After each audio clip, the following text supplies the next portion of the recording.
ሰላም ጤና ይስጥልን የተከበራችሁ ውድ ኢትዮጵያውያን ሁላችሁም በያላችሁበት ሰላምና ጤና እየተመኘን ለሰዓቱ የተመረጡ አጫጭር መረጃዎችን ይዘን ተመልሰናል።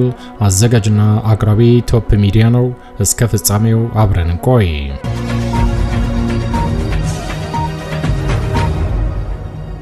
ክቡራን አድማጮች እንደተለመደው ይሄ መረጃ ለፍትህ፣ ለዲሞክራሲ፣ ለእኩልነት ለሚታገሉ ንጹሃን ወገኖቻችን በአጠቃላይ ድምጽ ለመሆን ስለሚረዳ ወዳጆቼ ላይክ በማድረግ እንድትጀምሩ ስል በትህትና ለማስታወስ እወዳለሁ።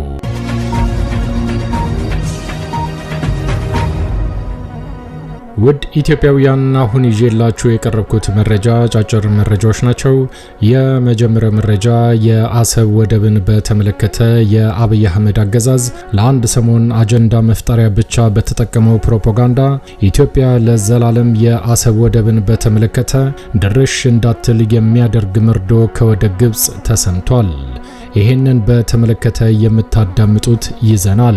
በሌላ መረጃ ደግሞ ሰሞኑን በትግራይ ተከሰተ የተባለውን ረሃብ ተከትሎ በርካታ ኢትዮጵያውያን እርዳታ እያሰባሰቡ እንደሚገኝ ይታወቃል። በተጨማሪም በአማራ ክልል ደብረ ብርሃን ለሚገኙ ተፈናቃዮችም የገቢ ማሰባሰቢያ ሲካሄድ እንደቆየ አይዘነጋም።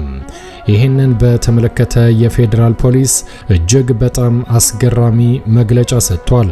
ይህንን በተመለከተም የምታዳምጡት ይዘናል።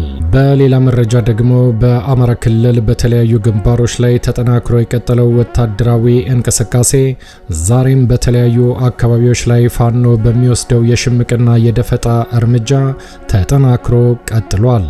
በዛሬው ዕለትም በተለያዩ ግንባሮች በተደረገው ጠንካራ ውጊያ አብይ አህመድ ያሰማራው ወታደር ከፍተኛ ዋጋ እንደከፈለ ይፋ ተደርጓል። ይህንን በተመለከተም የምታዳምጡት ይዘናል። እስከ ፍጻሜው ከቆያችሁ ታዳምጣላችሁ። መልካም ቆይታ።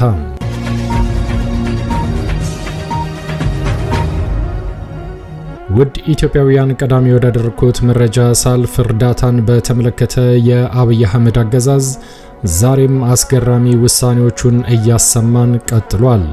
በአማራ ክልል ደብረ ብርሃን ከተማ ለሚገኙ ተፈናቃዮች የገቢ ማሰባሰቢያ በቲክቶክ ሲካሄድ እንደነበር አይዘነጋም። በዚህ የገቢ ማሰባሰቢያ ላይ ታላቁ ባለሀብት አቶ ወርቁ አይተነው 15 ሚሊዮን ብር ለእርዳታ ለግሰው ነበረ። ነገር ግን አግማስ የተባለው ድርጅት ይህንን 15 ሚሊዮን ብር በተመለከተ የፖለቲካ ጉዳይ ስላለበት አንቀበልም ብሏል። በተቸገሩና በተፈናቀሉ ብሎም በረሃብ ለሚሰቃዩ እናቶች እንዲሁም ደግሞ አባቶች በተጨማሪም በከፍተኛ ሁኔታ እየተሰቃዩ በሚገኙ ህፃናቶች ላይ ያልተገባ የጭካኔ ፍርድ ፈርዶባቸዋል። 15 ሚሊዮን ብሩን አንቀበልም ብሏል።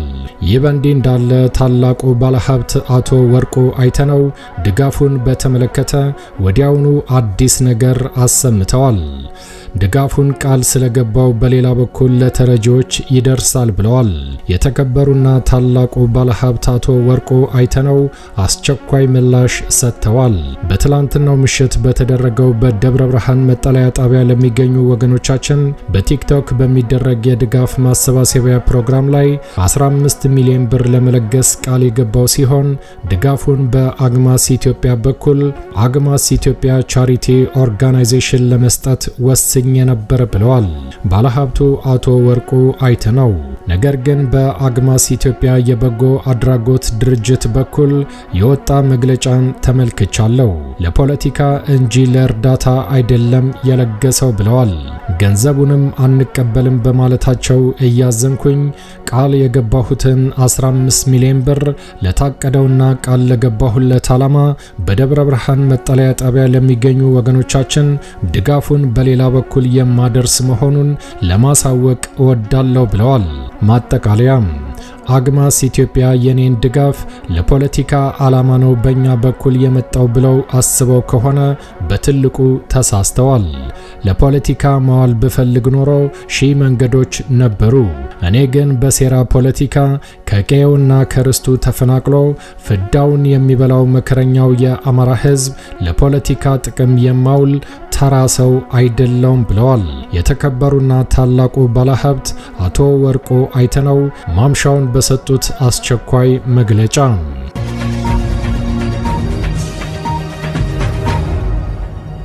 ክቡራን አድማጮች ወደሚቀጥለው መረጃ ሳልፍ ደግሞ አሁንም ይሄንን የእርዳታ ጉዳይ በተመለከተ የፌዴራል መንግስት የሰጠውን መግለጫ ላጋራችሁ። የፌዴራል መንግስት በረሃብ ለተጠቁ ሰዎች የሚደረጉ የድጋፍ ማሰባሰቢያ ዘመቻዎች ህገወጥ ናቸው ሲል ፈርጇል። ህወሓትንም ሰብአዊ እርዳታ በመስረቅ ወንጅሎታል። የፌዴራሉ መንግስት በማህበራዊ ሚዲያ አማራጮች በኩል በቡድንም ሆነ በተናጠል የሚደረጉ የድጋፍ ማሰባሰቢያ ዘመቻ የአሰራር ስርዓትን የጣሱ ህገወጥ አካሄዶች ናቸው ሲል በይኗል። የኢትዮጵያ አደጋ ስጋት አመራር ኮሚሽን ዶክተር ሽፈራው ተክለማርያም ትህነግ እያሉ የጠሩት ህወሓት ህዝብን በረሃብ በመቅጣት ለፖለቲካ መሳሪያነት የመጠቀም ተግባሩን ዳግም በትግራይ ህዝብ ላይ እያሳየ ነው ሲሉ በብርቱ ወንጅለዋል።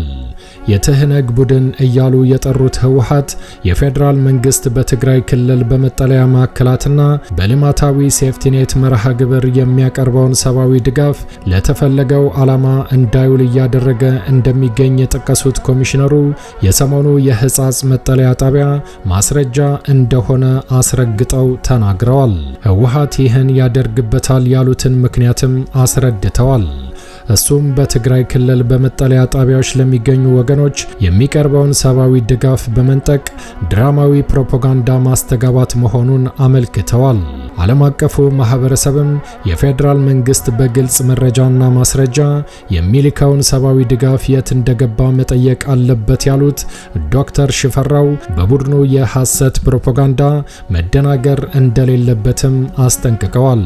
የፌዴራል መንግስት አስተማማኝ ድጋፍ እያደረገ ነው ሲሉ የሚከራከሩት ኮሚሽነር ዶክተር ሽፈራው ሙግታቸውንም በአሃዝ አስደግፈዋል። በዚህም በትግራይ ክልል ከባለፈው ጥር 2017 ዓ.ም ጀምሮ እስከ ታህሳስ ወር 2018 ዓ.ም ድረስ 2 ሚሊዮን ኩንታል በገንዘብ ሲተመን 32 ሚሊዮን ብር የሚገመት ሰብአዊ ድጋፍ መሰራጨቱንም አሳውቀዋል።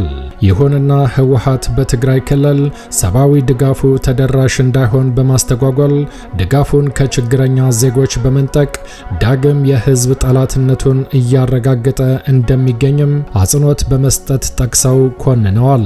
ህወሓትን በብርቱ የወነጀሉት የኢትዮጵያ አደጋ ስጋት አመራር ኮሚሽን ዶክተር ሽፈራው በተናጠልም ሆነ በቡድን የሚደረጉ የድጋፍ ማሰባሰብ ዘመቻዎችም የአሰራር ስርዓትን የጣሱ ህገወጥ አካሄዶች ናቸው ሲሉ አስጠንቅቀዋል። የተለያዩ የማህበራዊ ሚዲያ አማራጮችን በመጠቀም ሰብአዊ ድጋፍ በማሰባሰብ ላልተገባ ዓላማ እየዋሉ የሚገኙ አካላትም ከድርጊታቸው ሊታቀቡ እንደሚገባም አስጠንቅቀዋል።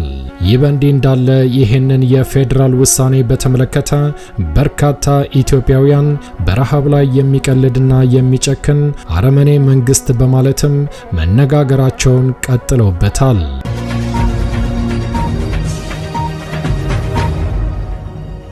ውድ ኢትዮጵያውያን ወደሚቀጥለው መረጃ ሳልፍ ደግሞ የአብይ አህመድ አገዛዝ አንድ ሰሞን የአሰብ ወደብን በተመለከተ ለጊዜያዊ ፕሮፓጋንዳ በከፍተኛ ሁኔታ ሲያጧጡፈው እንደነበር አይዘነጋም። በተወሰነ ቀናት ልዩነትም ወደ ኤርትራ ጦርነት እንደሚከፍት በማስመሰል ከፍተኛ ፕሮፓጋንዳ በመስራት የኢትዮጵያ ሕዝብን ሲያወዛግበው እንደነበረም አይዘነጋም። ታዲያ ይሄ ጊዜያዊ ፕሮፓጋንዳ ኢትዮጵያ ወደፊት እንኳን የአሰብ ወደብን በተመለከተ ለዘላለም እንዳታገኘው በማድረግ የአብይ አህመድ አገዛዝ ኢትዮጵያን ለዘላለም እንደቀበራት ይፋ ተደርጓል። ይሄ የአሰብ ወደብን በተመለከተ በርካታ የፖለቲካ ተንታኞች አብይ አህመድ ወደ ኤርትራ ጦርነት እንደማይከፍትና ይሄ የአሰብ ጉዳይም ለጊዜያዊ አጀንዳ መፍጠሪያ ብቻ እየተጠቀመበት እንደሆነና ይሄ አካሄዱም ኢትዮጵያ ለዘላለም የአሰብ ወደብን በተመለከተ ሊያዘጋባት እንደሚችል ሲተነትኑት እንደነበር አይዘነጋም። ታዲያ ይሄ የአሰብ ወደብን በተመለከተ የተፈራው ነገር ደርሶ ከወደ ግብጽ አዲስ ነገር ተሰምቷል። የኤርትራው ፕሬዝዳንት ኢሳያስ አፈወርቄ አሰብ ወደብን ለግብጽ እንደሰጠ ይፋ ተደርጓል። ግብጽ በአሰብና ጅቡቲ አካባቢ ወደቦችን ለመገንባት ስምምነት ላይ መድረሷ ተገልጿል። ዘናሽናል ጋዜጣ ዛሬ እንደዘገበው ግብጽ የአፍሪካ ቀንድ አካል ከሆኑት ኤርትራና ጅቡቲ ጋር ወደቦችን ለመገንባት ስምምነት ፈጽማለች በማለት ለኢትዮጵያ ሕዝብ አሳዛኝ መርዶ አሰምቷል። እንደ ዘገባው ይሄ ስምምነትን በተመለከተ ግብጽ በአባይ ወንዝ ጉዳይ በገባችበት ውዝግብ በኢትዮጵያ ላይ እያካሄደች ካለው ጫና መካከል አንዱ አካል እንደሆነም ይፋ ተደርጓል። ቅርበት ያላቸው ምንጮችን በዋቢነት የጠቀሰው ዘገባው ግብጽ እምብዛም የሚዲያ ሽፋን ባልተሰጠውና ባልተወራለት መንገድ ከሁለቱ ሀገራት ጋር የፈጸመችው የስምምነት ፊርማ የኤርትራውን አሰብ ወደብና የጅቡቲውን ዶራሌ ወደብ አቅም ማሳደግ የሚል መሆኑን አስረድቷል። ሁለቱም ወደቦች በቀይ ባህር ደቡባዊ ክፍል ባብ አልመንደብ ሰርጥ አቅራቢያ የሚገኙ መሆናቸውን የጠቀሰው ዘገባው ጅቡቲና ኤርትራ የኢትዮጵያ ጎረቤቶች ከመሆናቸውም በላይ ኢትዮጵያ ሸቀጦችን የምታስገባው በዶላሬ ወደብ መሆኑንም አውስቷል። ዘገባው ሲቀጥልም ግብጽ በቀይ ባህር ላይ ከ2000 ኪሎ ሜትር በላይ ጠረፍ ያላትና ቀይ ባህርና ሜዲትራሊያን የሚያገናኘውን ሲዩዝ ካናል የተቆጣጠረች ሀገር እንደሆነችም ይፋ አድርጓል። ዘገባው ይሄንን ካሰፈረ በኋላ በተደጋጋሚ እንደ ኢትዮጵያ ያሉ የባህር በር የሌላቸው ሀገራት ወደ ቀይ ባህር ለመድረስ የሚያደርጉትን ጥረት ስትቃወም መቆየቷን አስረድቷል። ዘናሽናል በዘገባው ይሄ ብዙ ያልተወራለት ስምምነት ከኤርትራ ጋር የተፈጸመው ከአንድ ወር በፊት ፕሬዝዳንት ኢሳያስ አፈወርቄ በካይሮ ጉብኝት ባደረጉበት ወቅት መሆኑን አሳውቋል። ግብጽና ጅቡቲ ግን በከፍተኛ ባለስልጣናት መካከል መፈራረማቸውንም አስረድቷል። እነዚህ ስምምነቶች ከሁለቱም ሀገራት ጋር ጠንካራ ወታደራዊና ፖለቲካዊ ግንኙነት የመሰረተችው ግብጽ በወደቦቹ ወታደራዊ እንቅስቃሴ እንድታደርግ የሚያስችላት እንደሆነም ግልጽ አድርጓል።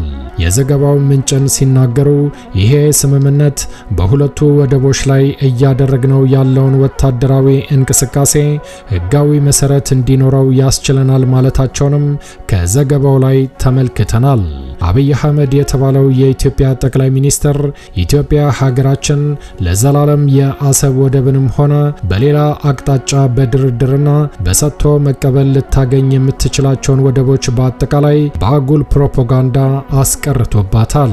እነዚህ ሀገራት ወደቦቻቸውን ለ99 ዓመት በሊዝ ከሰጡ ኢትዮጵያ ከኤርትራ ጋርም ሆነ ከሌሎቹ ጋር ምንም አይነት የመነጋገሪያ እድል አይኖራትም ተብሏል።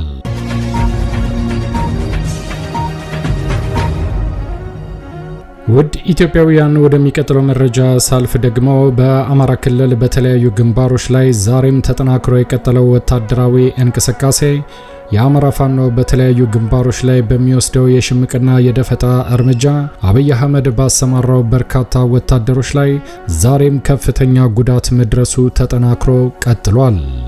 የ206ኛ ኮር የ14ኛ ክፍለ ጦር በዛሬው ዕለት በጠላት ላይ ታላቅ ድል መጎናጸፉን በአርበኛ ፋኖ ዘመነ ካሴ የሚመራው በጎጃም አካባቢ የሚንቀሳቀሰው የአማራ ፋኖ ታህሳስ 16 ቀን 2018 ዓ.ም በላከው ማብራሪያ ይፋ አድርጓል። የ206ኛ ኮር 14ኛ ክፍለ ጦር በዛሬው ዕለት ባደረገው ከፍተኛ ውጊያ ዘራፊና ጨፍጫፊ የሆነው የብልጽግና ወራሪ ሰራዊት ላይ ጠንካራ ክንዱን አሳርፎበታል። በዚህ ጠንካራ በተባለ ውጊያ የተወሰነው የአብይ አህመድ ወታደር እስከ ወዲያኛው ተሸኝቷል።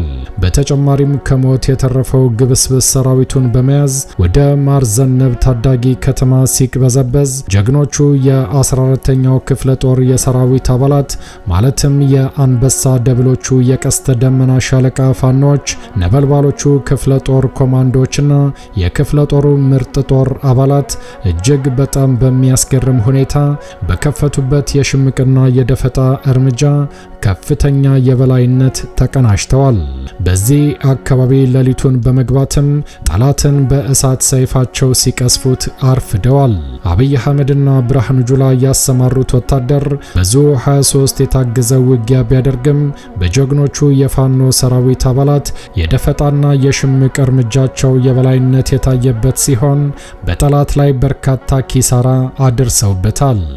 እንደ አበደ ውሻ እዚህም እዛም እየተክለፈለፈ ያገኘው ሁሉ የሚገርፈው የሚቀጠቅጠው የታሪካዊው ጠላቶቻችን ቀኝ እጅ የሆነው የብልጽግና ወራሪ ሰራዊት የጀግኖቹን ምድር እንደዋዛ የሚረግጣት አልሆነም ብለዋል።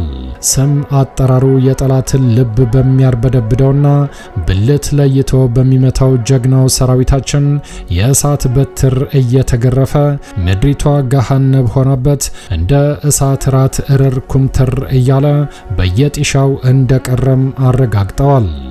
በሌሊት በተጀመረው ጠንካራ ውጊያ በርካታ ቁጥር ያለው የብርሃኑ ጁላ ግትልትል ወታደር ክፉኛ የተቀጠቀጠ ሲሆን ጠላት አስከሬኑና ቁስለኛውን ሲጎትት አምሽቷልም ብለዋል። በውጊያውም አንድ አይሱዙ አስከሬን እንደተነሳ አረጋግጠዋል። በተጨማሪም 3 አምቡላንስ ቁስለኛ ሆስፒታል እንደገባ አረጋግጠናል ብለዋል። ክብር ለሰማዕታቱ ፋኖ ዘመን ባሳዝነው የ14ኛ ክፍለ ጦር ህዝብ ግንኙነት ኃላፊ ታኅሳስ 16 ቀን 2018 ዓ.ም ምሽቱን በላከው መረጃ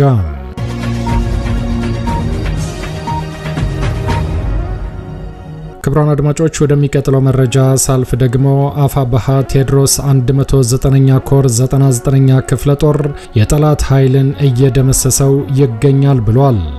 ደጋዳሞት ፈረስ ቤት ከተማ የመሸገው ጡትና ምላስ ቆራጩ የብርሃኑ ጁላ ወራሪ ወታደር ወደ ሰቀላና የተለያዩ የገጠር ክፍሎች ለመንቀሳቀስ ቢሞክርም በአፋብኃ ቴዎድሮስ እዝ 109ኛ ኮር 99ኛ ክፍለ ጦር በደጋዳሞት ሻለቃ አከርካሪው ተሰብሮ ሙትና ቁስለኛውን ሳያነሳ ፈርጥጧል ብለዋል። ክንደ ነበልባሎቹ 99ኛ ክፍለ ጦር ደጋዳሞት ሻለቃ እግር በግር በመከተል ከታኅሳስ 15 2018 ዓ.ም ጀምሮ ፈረስ ቤት ከተማ ዘልቀው በመግባት የጠላትን ኃይል መውጫ መግቢያ ሲያሳጡት የዋሉ ሲሆን በርካታ የጠላት ኃይል ላይ በተወሰደበት ድንገተኛ የሽምቅና የደፈጣ እርምጃ ሙትና ቁስለኛ ማድረግ ተችሏል ብለዋል።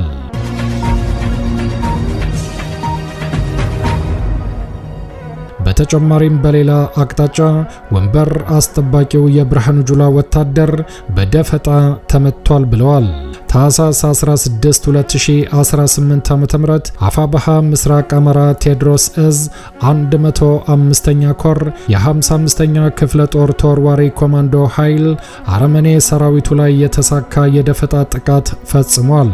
የአብይ አህመድ ዙፋን አስጠባቂ ወታደር ከዲላሞ ወደ ዝብህስት ሬሽን ለማቀበል በሚንቀሳቀስበት ወቅት ዳግሳ አቦ ተብሎ ከሚጠራ ቦታ መብረቃዊ ጥቃት ደርሶበታል። በጥቃቱም እስካሁን የተቆጠረና የተረጋገጠ 17 የብርሃኑ ጁላ ወታደር እስከ ወዲያኛው ተሸኝቷል ብለዋል። ቀሪውን የብርሃኑ ጁላ ወታደር ከባድና ቀላል ቁስለኛ ማድረግ ተችሏልም ብለዋል። በተጨማሪም የ109ኛ ኮር 88ኛ ክፍለ ጦር ሁለተኛ ሻለቃ ለ3ኛ ጊዜ የጠላትን የወረራ እቅድ ቀልብሰው ክፉኛ መምታት ተችሏልም ብለዋል። መነሻውን ከወንበርማ ሸንዲ ከተማ ያደረገው የአብይ አህመድ ዘር ጨፍጫፊ ቅጥረኛ ወታደር የአርሶ አደሩን ንብረት ለመዝረፍ ከንጋቱ 10 ሰዓት አካባቢ ጀምሮ ወደ አንከሻ ጎጉሳዋ ድንጉሻ ቀበሌ ተንቀሳቅሶ ነበረ ብለዋል። አይበገሬው ሁለተኛ ሻለቃ የአማራ ፋኖ የጠላትን እንቅስቃሴ መረጃ ካጠና በኋላ ወታደራዊ ቦታ በመቆጣጠር በሽምቅና በደፈጣ ጠንካራ ክንዱን አቅምሶ የተረፈው የብርሃኑ ጁላ ወታደር ወደ መጣበት አሯሩጦ መልሰነዋል ብለዋል።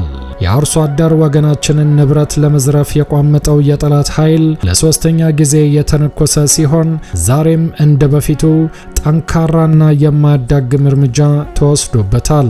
የአማራ ፋኖ ጠንካራ ምትን መቋቋም የተሳነው ጠላትም ሙትና ቁስለኛውን አንጠልጥሎ የተረፈው ቀጠናውን ጥሎ እግረ አውጪኝ ብሎ ወደ መጣበት ፈርጥጧልም ብለዋል። አዲስ ትውልድ፣ አዲስ አስተሳሰብ፣ አዲስ ተስፋ፣ ህልውናችን በተባበረ ክንዳችን። የአማራ ፋኖ ብሔራዊ ኃይል አፋብኃ ታኅሳስ 16 ቀን 2018 ዓ.ም በርካታ ድሎችን በተመለከተ ከጎጃም በሰጡት መግለጫ